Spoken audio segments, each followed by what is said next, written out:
Bismillah ar-Rahman ar-Rahim. Bienvenue mes chers confrères pour la troisième et la dernière partie du cours des neuropathies périphériques. Dans cette partie, on va aborder les orientations ou bien du diagnostic étiologique. On va détailler les étiologies de ces neuropathies périphériques. Je vous invite à abonner pour recevoir ces vidéos pendant toute l'année. Toujours les liens de tous les supports sont disponibles dans la description. Je vous demande le maximum de partage et de j'aime. Je veux que ces vidéos atteignent le maximum des étudiants le plus tôt possible. Donc, dans cette partie-là, on va détailler les étiologies. Quelles sont les causes qui vont manifester par une neuropathie périphérique ou bien des lésions sur le système nerveux périphérique.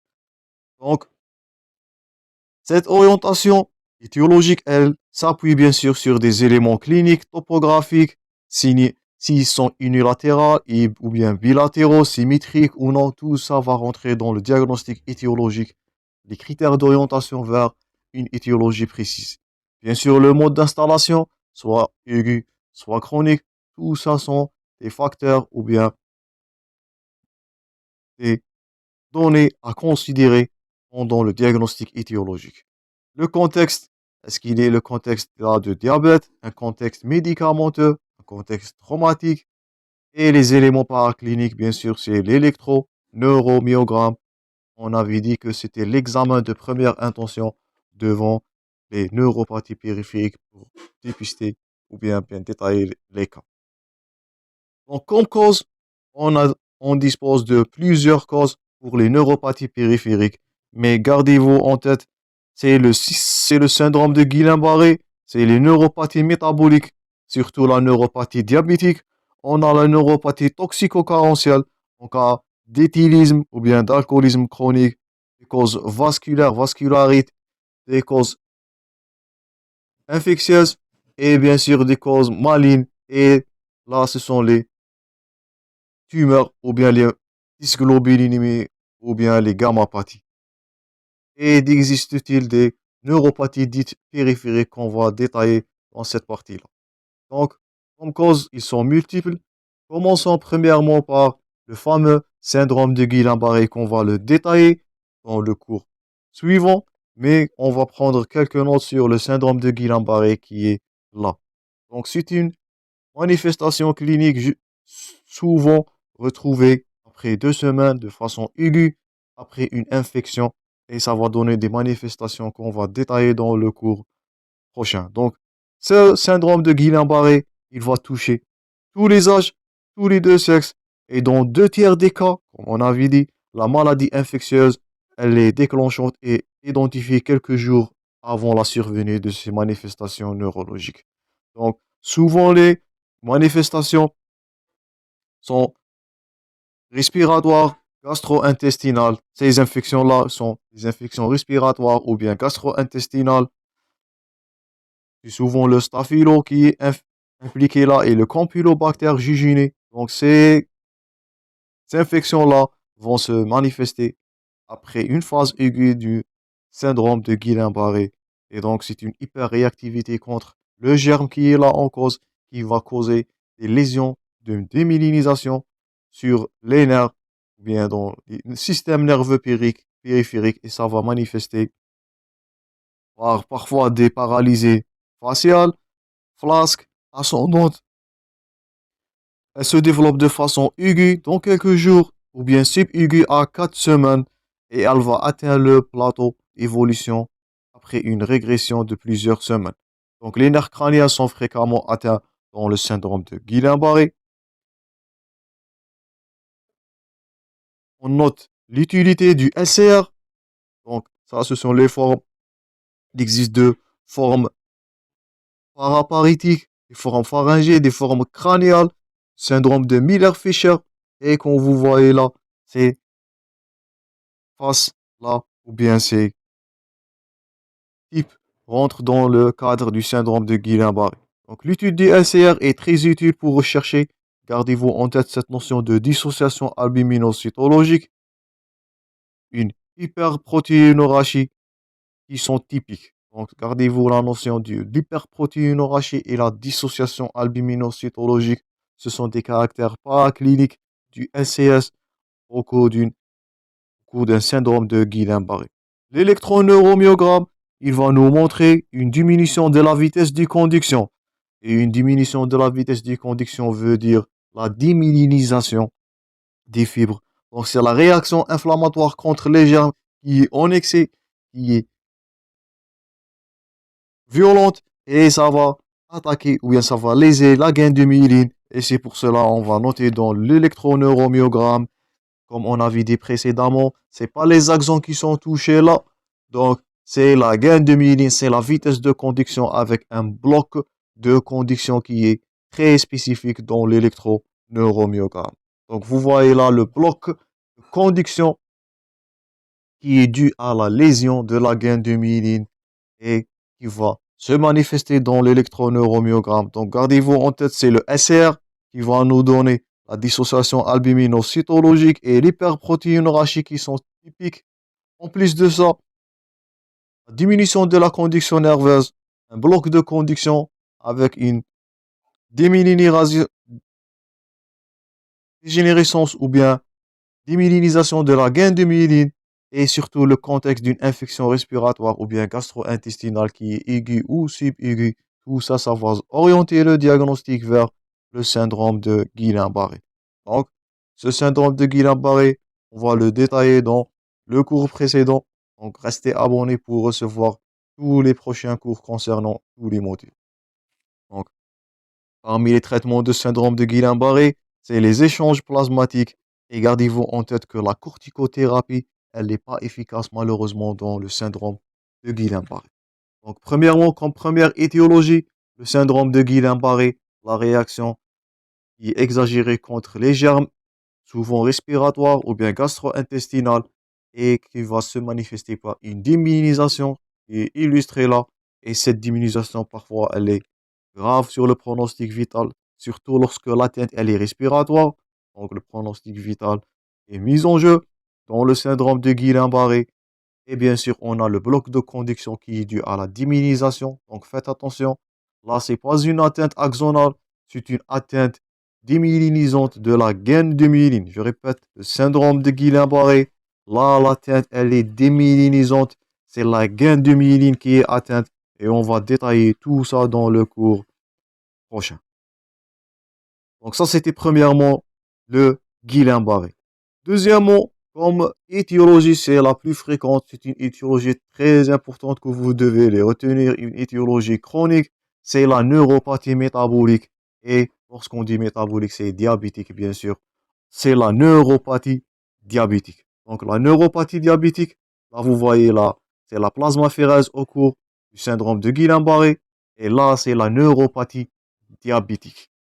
Donc deuxième cause, la cause métabolique, c'est la neuropathie métabolique qui est liée au diabète. Donc la présentation clinique, elle est variable, mais on a trois formes qui sont principales.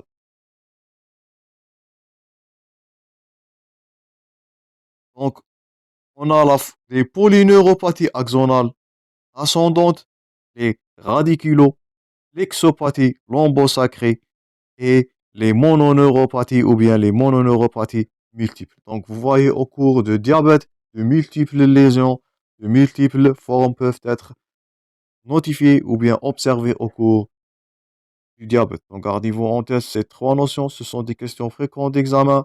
Malheureusement, les patients diabétiques souffrent de façon chronique de cette neuropathie diabétique. Donc, commençons premièrement par la polyneuropathie qu'on a abordée déjà dans la partie précédente. Elle a été appelée anciennement la polynévrite.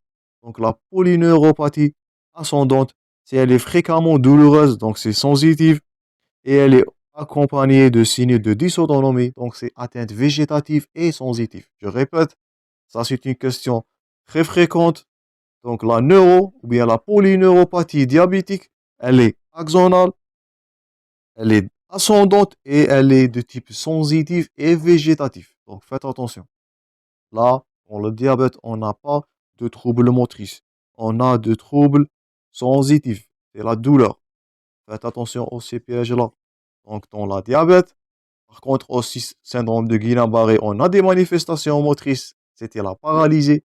Mais gardez-vous en tête que dans la neuropathie diabétique métabolique, il n'existe pas des atteintes motrices. Les atteintes sont sensitives, notez ça bien, ce sont des questions fréquentes d'examen, et des atteintes neurovégétatives qui vont se manifester par des signes de dysautonomie.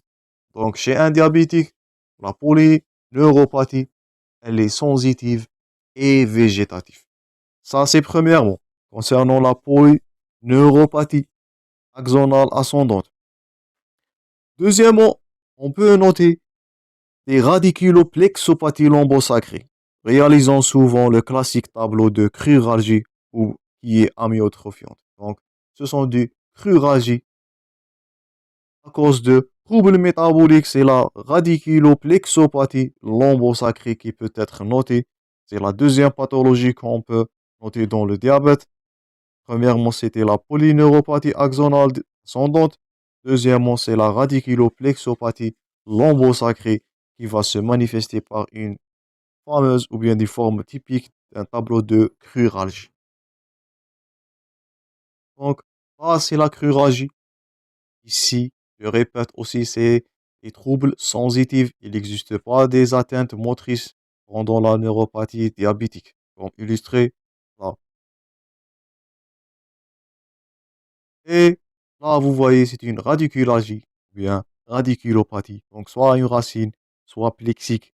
Tout ça va rentrer dans la neuropathie diabétique. Dernièrement, on peut avoir des mononeuropathies ou bien des mononeuropathies multiples. C'est les atteintes des nerfs, parfois des nerfs crâniens, ou mimant des neuropathies des vascularites nécrosantes. Donc, parfois, c'est les atteintes des nerfs crâniens qui peuvent être observées aussi dans la neuropathie diabétique. Et des atteintes canalaires aussi peuvent être aussi retrouvées multiples.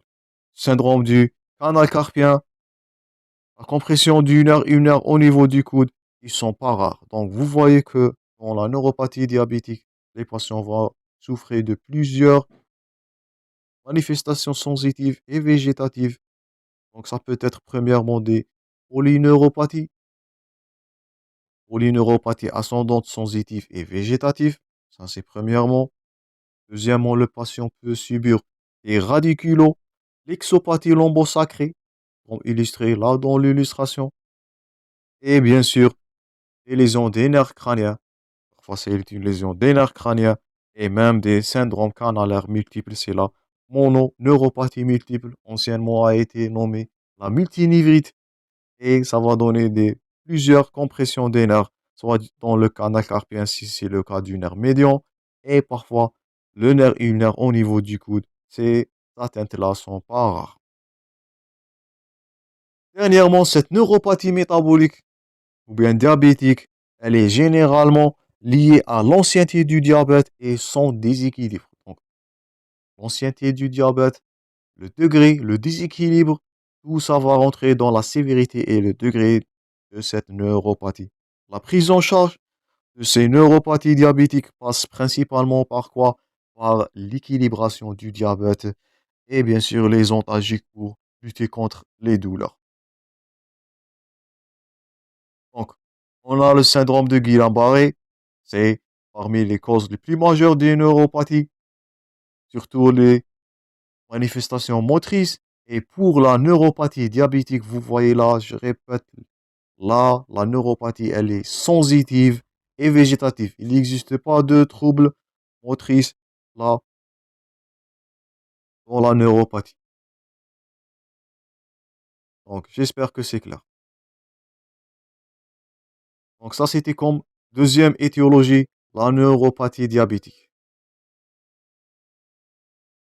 Là, c'est les atteintes des nerfs crâniens, toujours dans la pathologie métabolique, la neuropathie diabétique.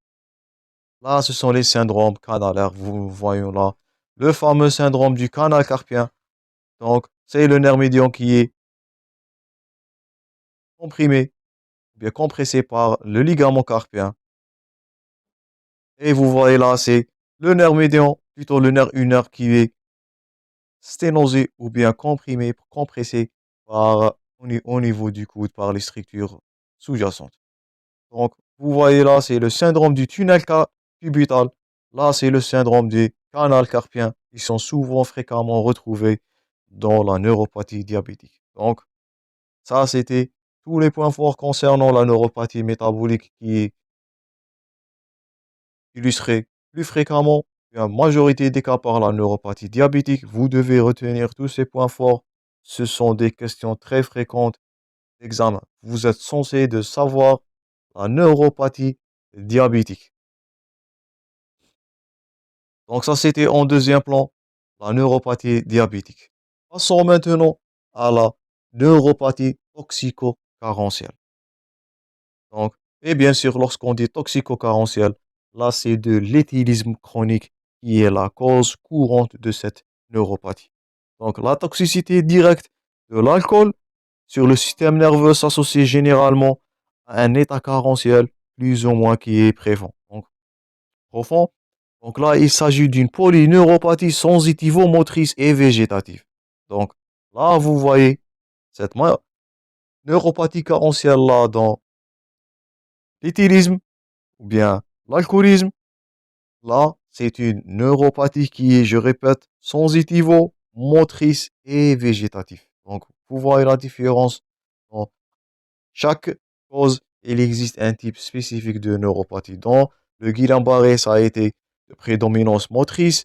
Dans la neuropathie métabolique ou bien diabétique, ça a été sensitive et végétative. Mais vous voyez là, dans la carentielle, la neuropathie toxico-carentielle, surtout en carence en B1 et B6, ça va être d'une ou bien polyneuropathie sensitivo-motrice et végétative. Donc c'est carentiel. Le traitement repose principalement sur l'arrêt de l'imprégnation associée à une vitamine ou bien du groupe B, surtout la thiamine qui est la vitamine B1. Donc c'est l'arrêt du alcool, l'arrêt d'alcoolisme et bien sûr la vitaminothérapie, surtout la vitamine B1 qui est la thiamine qui est illustrée là. Donc dans la toxicomanie ou bien la toxicopathie carentielle, la neuropathie toxico-carentielle, donc c'est l'arrêt de l'éthylisme et bien sûr la vitaminodépendance, surtout le B1 et le B6 pour récupérer ou bien pour balancer le carence en ces deux vitamines-là, surtout la thiamine, c'est le B1, gardez ça en tête. Donc, heureusement, les toxicopathies ou bien les neuropathies qui sont liées à des toxiques industriels vont heureusement à disparaître. Et bien sûr, on a la neuropathie qui est liée aux toxiques médicamenteux qui restent fréquentes. Donc, c'est les médicaments malheureusement peuvent être toxiques. C'est l'amiodarone, l'isoniazide. Ce sont les immunosuppresseurs, les antibiotiques forts en cas de traitement de tuberculose. On a le nitrofurantoïne, les médicaments anticancéreux comme la thalidomide, le vincristine, les platines. Donc vous voyez tous ces médicaments-là avec un seuil thérapeutique qui est étroit peuvent être toxiques. Et c'est parmi les effets secondaires malheureusement de ces médicaments-là, c'est la neuropathie. Ce sont les douleurs qui vont être manifestées comme effet secondaire de ces médicaments-là. Donc, gardez-vous en tête, c'est la carence en B1 et en B6 dans les neuropathies toxico-carentielles se manifeste par des troubles sensitifs, motrices et végétatifs. Et bien sûr, le rôle des médicaments ou bien les inconvénients, les effets secondaires des médicaments au cours de ces neuropathies-là. Donc, de médicaments qui sont assez thérapeutiques étroits, des médicaments qui sont puissants, qui sont toxiques, surtout les anticancéreux, certains antibiotiques qui sont de puissance très élevée. Donc, tout ça, et les immunosuppresseurs, ils ont malheureusement des effets secondaires. Ils peuvent donner d'une neuropathie qui est toxico-carentielle. Donc, ça, c'était comme troisième cause, les neuropathies toxico-carentielles. Comme quatrième cause, on a les vascularites qui sont illustrées. Donc, les vascularites, il faut l'évoquer devant un tableau clinique de mononeuropathie unique ou bien multiple, à fortuit rapide. Donc, lorsqu'on a, je répète, une mononeuropathie ou bien une mononeuropathie multiple, il faut évoquer toujours quoi? Les vascularites. Ça, c'est mention à retenir. Question fréquente d'examen. Donc, devant une mononeuropathie ou bien des mononeuropathies multiples, il faut évoquer les vascularites. Devant les polyneuropathies, il faut évoquer les syndromes ou bien la neuropathie métabolique diabétique ou bien la neuropathie toxico-carentielle. Mais devant les mononeuropathies et les mononeuropathies multiples, ce sont les vascularites. Gardez ça en tête. C'est une flexion automatique. Devant une vascularite, ou bien devant une mononeuropathie, ou bien mononeuropathie multiple, de multiples syndromes canalaires de compression, il faut évoquer les vascularites. Donc, ils sont souvent associés en fonction du contexte étiologique et des signes systémiques. C'est les arthralgies, les douleurs musculaires, le rash cutané qui est illustré dans l'illustration, avec un état subfébrile et une perte de poids qui est rapide. Donc là, vous voyez, c'est la douleur, c'est les arthralgies là, c'est les arthromyalgies qui sont illustrées là dans l'illustration. Donc tout ça, ça va rentrer dans le contexte d'une vascularité. Donc, et quelle est la cause la plus fréquente? Donc la plus classique des causes de mononeuropathie qui sont de causes vasculaires, c'est la périarthrite noueuse. Notez ça bien. La périarthrite noueuse ou bien la vascularite nécrosante des vaisseaux. Ça, c'est du rash cutané. Et donc là, vous voyez, c'est c'est la périarthrite noueuse ou bien la vascularite nécrosante des vaisseaux de petit et de moyen calibre. Donc malheureusement, ça, c'est la cause la plus fréquente des mononeuropathies et des mononeuropathies multiples. C'est la périarthrite noueuse ou bien la vascularite nécrosante des vaisseaux de petit et de moyen calibre.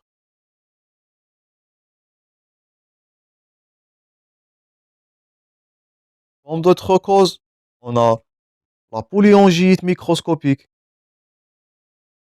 On a aussi le syndrome de Krug-Strauss ou bien de Krug-Strauss. On a la granulomatose de Wegener. On peut associer aussi du lupus, maladie auto-immune. Donc tout ça, ça va rentrer dans le contexte d'une mononeuropathie et mononeuropathie multiple. Donc je répète, c'est une cause vasculaire. Donc il faut évoquer la périarthrite noueuse, la polongite microscopique, le syndrome de Krug-Strauss, la granulomatose de Wegener et du lupus. Donc tout ça sont à évoquer devant une mononeuropathie ou bien une mononeuropathie qui est multiple.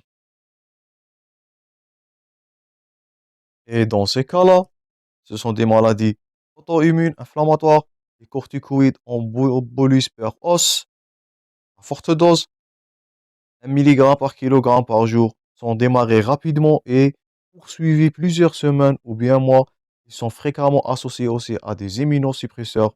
Donc, devant ces causes-là qui sont auto-immunes ou bien inflammatoires, c'est l'indication des corticoïdes qui trouvent leur rôle comme traitement pendant ces étiologies-là. Mais gardez-vous en tête que deux causes vascularites, ils sont souvent retrouvés devant les mononeuropathies multiples. La plus fréquemment répondue, c'était la périarthrite noueuse. On peut ajouter la pholangite microscopique, le syndrome de Krüger-Strauss, la granulomatose de Wegener, le lupus, tout ça, c'est des maladies auto-immunes. Et gardez-vous en tête le rôle de corticothérapie qui est très utile dans ces pathologies-là.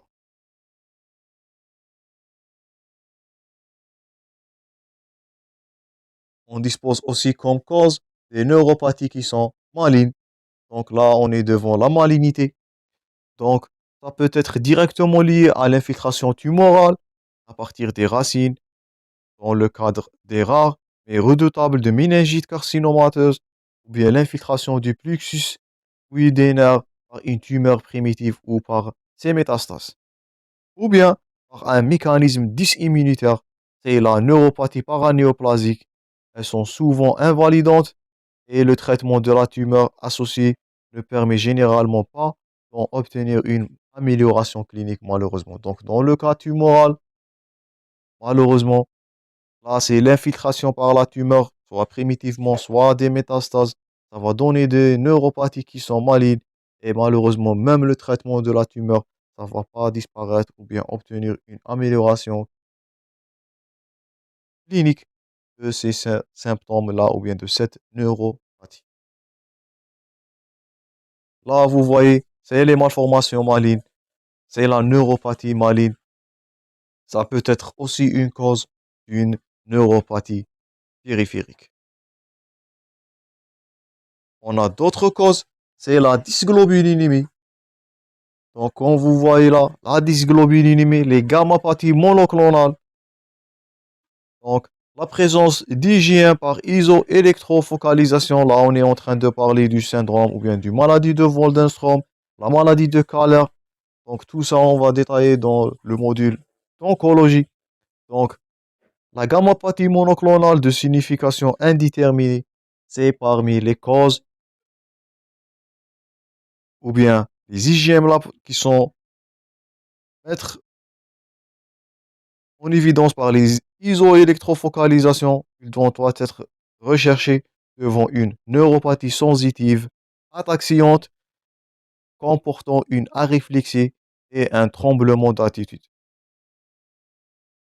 Donc, la dysglobulinémie, on va l'évoquer devant une neuropathie sensitive ataxiante avec une aryflexie et un tremblement d'attitude. Donc ça, dans ces cas-là, on va évoquer la dysglobulinémie. C'est la gamma-pathie monoclonale. C'est soit le syndrome de Kahler ou bien la maladie de Waldenstrom. Donc tout ça, on va détailler dans l'hématologie. Donc, et l'électroneurommyogramme, là, il va objectiver une atteinte qui est démyélinisante. Là, on ne dispose pas d'atteinte axiale. C'est une atteinte démyélinisante. C'est une dysglobulinémie. Là, ces anticorps, ils vont attaquer la substance blanche ou bien la gaine de myéline. Et c'est cette gammapathie-là, ce taux d'anticorps qui sont pathologiques, sont monoclonales. Ces anticorps-là vont attaquer la gaine de myéline. Ils vont provoquer les lésions démyélinisantes. Et ils vont donner la manifestation de cette neuropathie périphérique. Et aussi, on avait dit qu'il y a un rôle de l'activité des anticorps, ça de l'immunologie. Donc, on va détecter l'activité des anticorps qui sont dirigés contre certains constituants d'hémyline.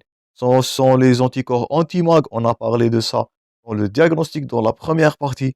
Donc, ces anti-MAG sont des anticorps dirigés contre la gaine de myéline. Ils sont fréquemment retrouvés dans le myélome.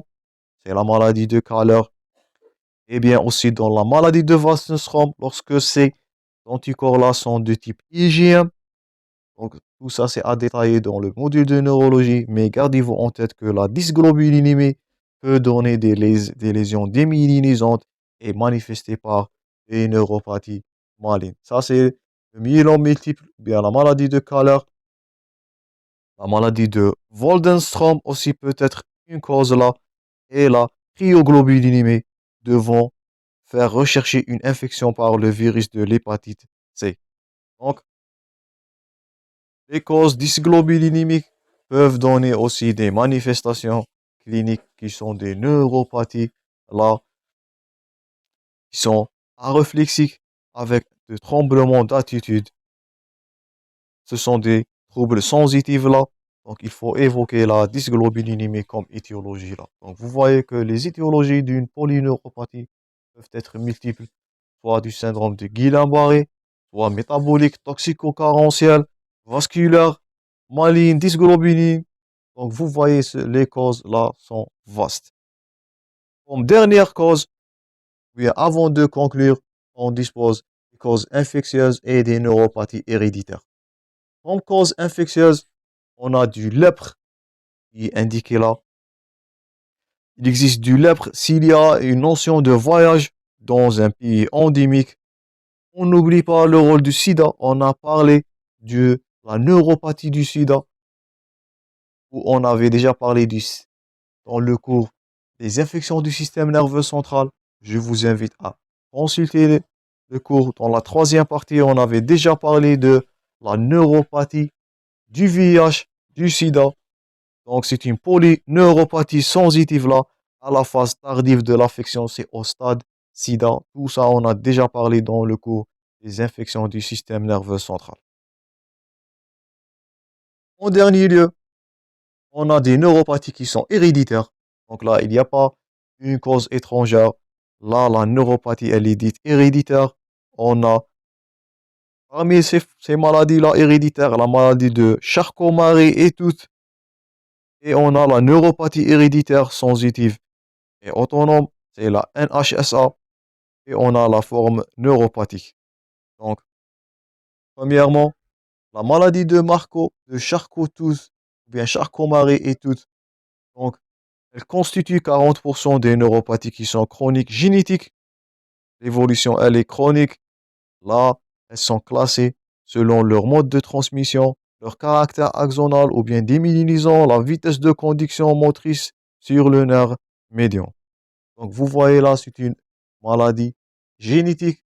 Donc, 40% de ces neuropathies chroniques génétiques qui sont représentées par la maladie de Charcot-Marie et tout, qui est illustrée là dans l'illustration. Actuellement, plus de 25 gènes sont connus pour le diagnostic de maladie Charcot-Marie et tout. Donc, ça doit être évoqué chez un patient consultant pour des troubles de la marche, premièrement, après un steppage bilatéral, une atrophie pyronière, qui est illustrée là, l'atrophie du pyroné, l'atrophie pyronière, un pied creux, vous voyez le pied qui est creux, et habituellement les troubles sensitifs subjectifs sont discrets.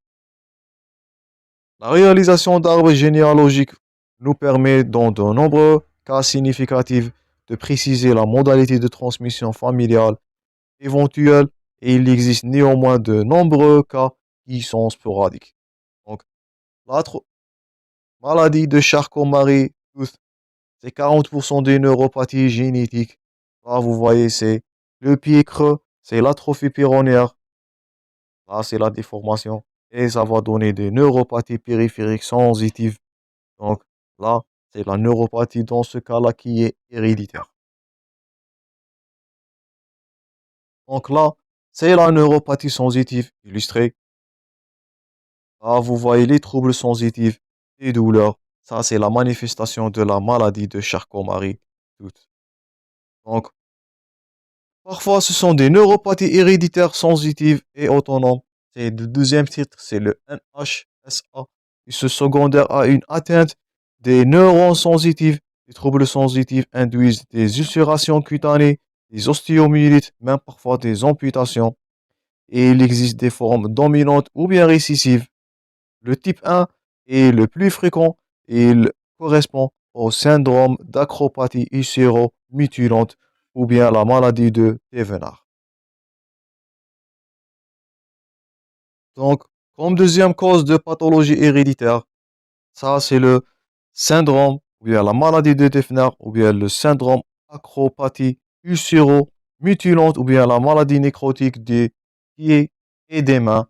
Comme vous voyez, ça peut même donner des amputations, des nécroses, des ostéomyélites avec bien sûr des manifestations comme des polyneuropathies périphériques. Dernièrement, il existe d'autres formes qui sont neuropathiques. Ce sont des multiples syndromes, de multiples maladies. L'exemple là, c'est la leukodystrophie. Parfois, c'est la lipidose, la maladie de Friedrich et la neuropathie amyloïde familiale, la maladie de Fabry, la porphyrie, l'eutangie et la cytopathie mitochondriale et même la maladie de Refsum qui est illustrée là. Donc, vous voyez, les causes héréditaires sont multiples, sont vastes. Gardez-vous en tête que c'est la maladie de Charcot-Marie et tout qui est la cause la plus fréquente, 40%, suivie par la maladie de Thévenard. Et bien sûr, la liste s'allonge avec de plusieurs maladies héréditaires qui vont donner ou bien se manifester par des neuropathies périphériques comme signes associés. Donc, ça, c'était la fin de cours des neuropathies périphériques. J'espère que la vidéo était bénéfique. J'espère que les trois parties étant utile pour mieux comprendre le cours. C'est un cours un peu chargé, un peu long, mais j'espère que toutes les notions, tous les points forts vous avez notés, car ce sont des questions fréquentes d'examen, surtout les caractéristiques des neuropathies ou bien de type de neuropathie, soit symétrique, asymétrique, et le diagnostic étiologique, surtout le syndrome de Guillain-Barré et la neuropathie diabétique et toxico-carentielle. Ça, ce sont des questions très fréquentes d'examen. Donc, je vous rencontrerai prochainement, Inch'Allah, dans d'autres cours. Je vous invite toujours à abonner pour recevoir ces vidéos pendant toute l'année. Les liens sont toujours disponibles dans la description. Je vous remercie pour votre attention et bon courage.